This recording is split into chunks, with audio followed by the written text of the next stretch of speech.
Hey you guys, it's Peter, and I'm back. Of course I'm back. I'm not going anywhere. Boost! I'm YouTube famous now. As if. Available on iTunes in 2018. The retro remix. The cover album. Dad. AF. Like Joanne, but not. AF. I'm coming out. I want the world to know. Got to let it show. Oh, I think not. All right, you guys. That's about as funny as this video is going to get today. I wouldn't say this is a super serious, hyper serious video, but I did want to respond or react to a video that Elijah Daniel put out. And before we get into this video, if you do not know who Elijah Daniel is, even though I've talked about him in many, many videos, whether it is in regards to his good friend, Christine Seidelko, or his other good friend, Tana Mojo. Elijah Daniel is a YouTuber. I think that he has like 2 million subscribers. He and Christine used to have a channel together. They have now gone their separate ways professionally. He has his own channel. She has her own channel. And he does very kind of funny shtick, ha-ha, outrageous kind of vlogs where all kinds of craziness is happening. He's done other stuff, like he's very outrageous when it comes to his tweets. He forever had, I don't know if he still does it or not on his Twitter though, but he was like blocked by Trump, and he wrote some like erotic novel about like Trump and all, okay. So anyway, and then most recently, like of the funny things that he's done that he thinks are funny, he came out with like this all gay Bible. Okay, so I think like Rihanna was God in there and things like that. So he's always pushing the envelope with stuff. And some of it I think is funny. Some of it I think is questionable. And other pieces of it I feel like are really pushing the envelope of even any kind of good taste whatsoever. And this is where my issue is with it. He is very vocal about being gay and being out. And so I've always kind of questioned, like, what kind of role model are you being for the younger generation and things like that? And if you've watched my channel, you've heard me tell many stories. I have 4 channels. So on my vlog channel and on my Peterisms channel, I've talked a lot about this. How I feel very blessed that I came out when I was 18 years old and I had, you know, friends of mine that were, let's say, 5 or 10 years older than me that were, you know, never inappropriate with me. They were only friends of mine and they tried to lead me in a good direction. So I had really good role models when I came out, and I feel so blessed for that, you know?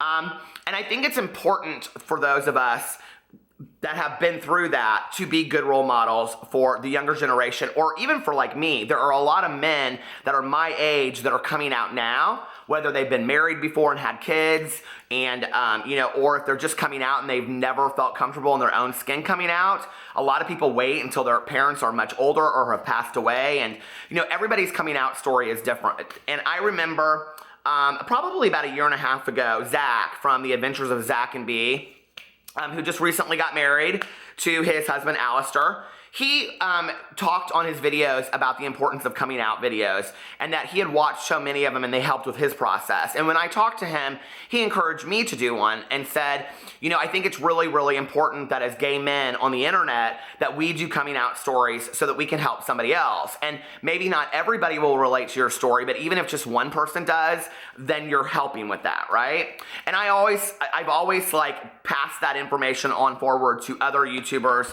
that are of the LGBT community, because I think it is really important for our stories to be out there no matter how different or unique they are. That being said, until I watched Elijah's video today, I did not realize how similar our stories really were. And, you know, I think that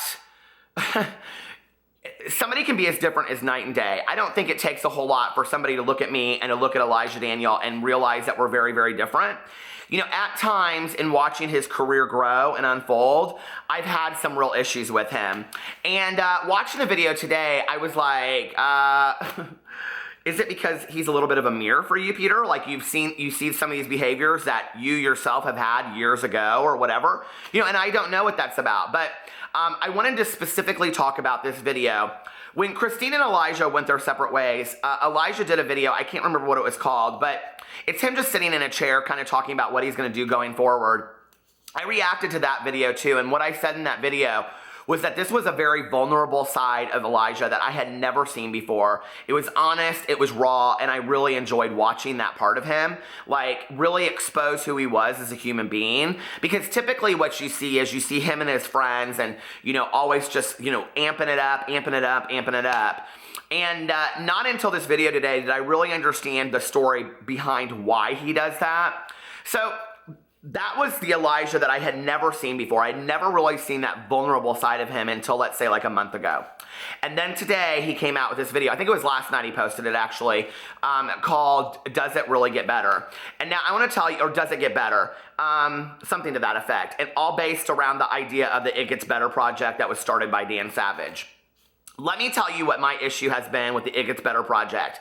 I, years ago, made an It Gets Better video. My husband made an It Gets Better video in Spanish that got picked up by Telemundo.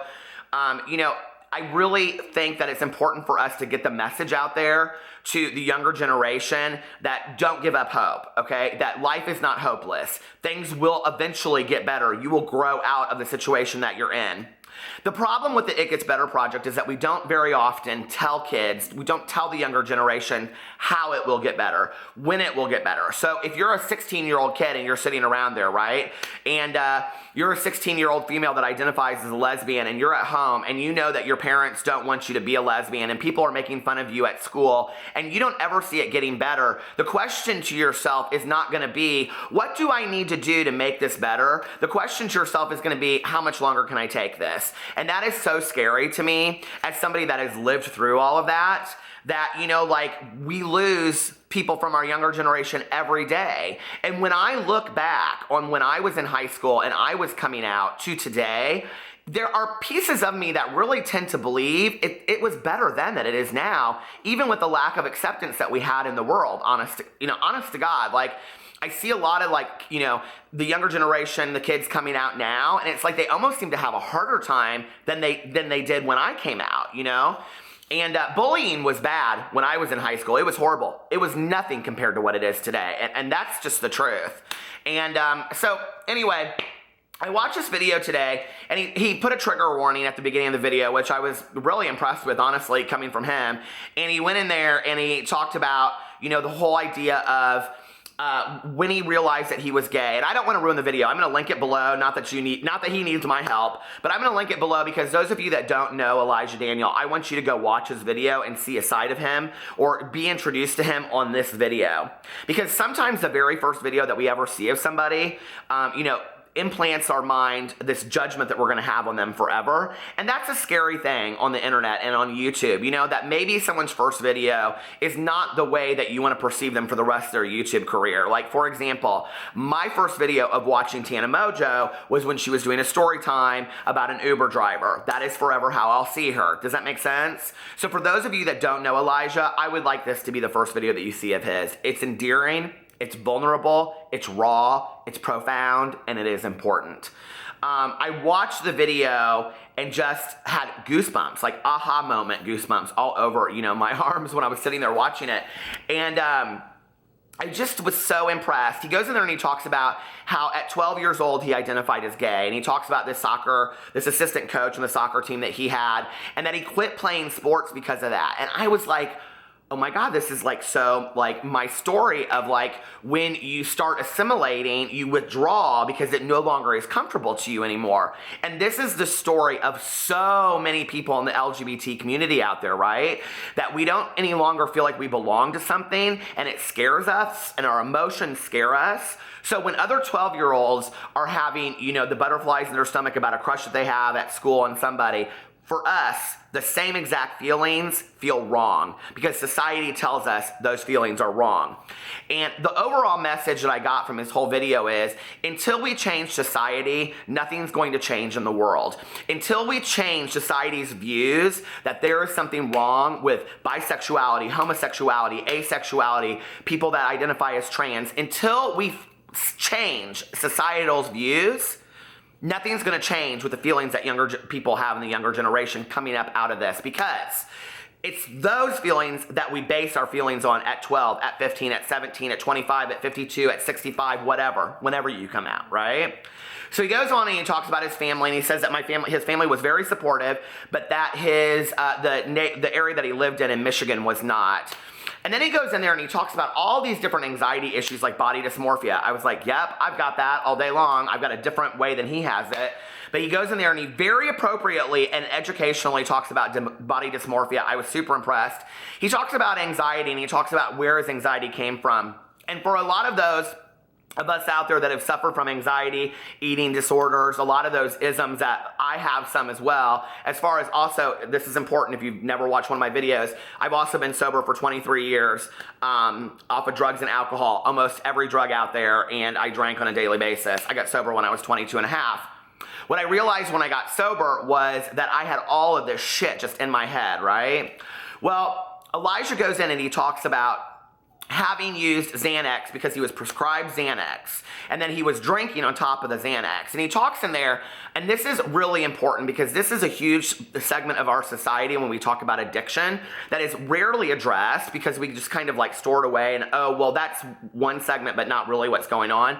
He talks in there about being appropriately prescribed by a doctor Xanax, but drinking on the Xanax. So basically he was abusing the Xanax, taking a little bit more than he should have. He wasn't buying it off the street. So in his head, he was he was telling himself, wow, I can have this is appropriate. He also says in there, and this was so weird because just yesterday I noticed a tweet that he had put out where he said something to the effect of, and I'm paraphrasing, I've made it clear I do not do cocaine, like I smoke weed but I don't do coke, right? So then at the tail end of this video, he goes into this whole thing about how he doesn't use Xanax anymore and all this kind of stuff and what he does and what he doesn't do. And that, you know, for him, he smokes marijuana, and he realized he started getting into this area. And this was the part of the video. It was personal to me, I'll be honest, because as a person in recovery, I kind of was like, okay, like, you're talking out of your ass a little bit now. It was like a 99.9, and then now it's like an 85. Okay, it's kind of how I felt about it. So anyway, he goes in there and he starts talking about, you know, smoking marijuana and that there are certain drugs work for you in certain ways and all this kind of stuff. And then it kind of goes off, and, you know, he says this whole thing in there about, you know, that, the best part of the whole video was that the reason he decided to make this video was because this girl had tweeted out something about, I don't know, something very hopeless. And so he reached out and he sent her a message in her DMs, and she said in there, he like sent her a long message, and she said, I had just finished writing my suicide note. You basically saved my life. That's pretty powerful, okay? And, you know, that's where I really would like the Tanas and the Elijahs and all of the people out there, you know, that fit into that category to really realize the true power they have with their platform, okay? And then he goes in and he does something that is so incredibly cool. He talks about how he like goes and it's hard, you know, guys, it's hard to answer all the DMs when you're just getting flooded with them. He has, you know, probably 100 times more subs than I do, and I can't even imagine answering it the way that he does. I do the best I can. And he goes in there and he talks about how he has spent so much time like trying to answer DMs and whatever, and that he says he's very smart. The thing is that Elijah, I don't always love his humor, but he's very, very smart. And I almost kind of think that if he could figure out how to make a mix between his absolute genius and his humor, somewhere in the middle, and change it up a little bit, he could be 100 times more successful than he is now. I think he hasn't really figured out like the art of his genius yet, if that makes sense. Because he goes in there and what he says is, I can't obviously answer all these DMs, but what I want you to do is I want you to find somebody in the comment section below, basically saying, let's grow a community of support for each other on there, which I think is awesome. And on my channel with the WOOF Pack, woof woof, we have that. And people know each other in my comment sections. And I was so incredibly impressed that he said that in his video. And he was like, hey, let's support one another. And if you need somebody to talk to, reach out to somebody in my comment section, find somebody to talk to. At the end of his video, he goes in and he addresses some of his drug use, and he very much kind of enables himself for, you know, smoking pot and other things. And I just want to say this because I know that people will come on here and they'll say, you know, Peter, you are so, you know, open about your not condoning drug and alcohol use. I also don't judge people for it. I never know when someone is actively using what is going through their head at that time, what their life looks like at that moment, those kinds of things. What I will say, having watched the last 5 minutes of this video, where Elijah goes on there and he, talks about his, marijuana use and how it helps him escape and all this kind of stuff. I will say this one thing for Elijah or for anybody out there. If he was sitting in front of me, what I would say to him is, dude, you're making a lot of excuses for smoking pot as the answer to dealing with anxiety and all these other issues, okay? You are already such an amazing person. You are such an amazing young man that has so much to offer the world. Do not mute yourself in a frenzy of creativity. Allow your voice to be heard loud and clear. Give yourself 90 days to not smoke pot or engage in any other mind-altering substance.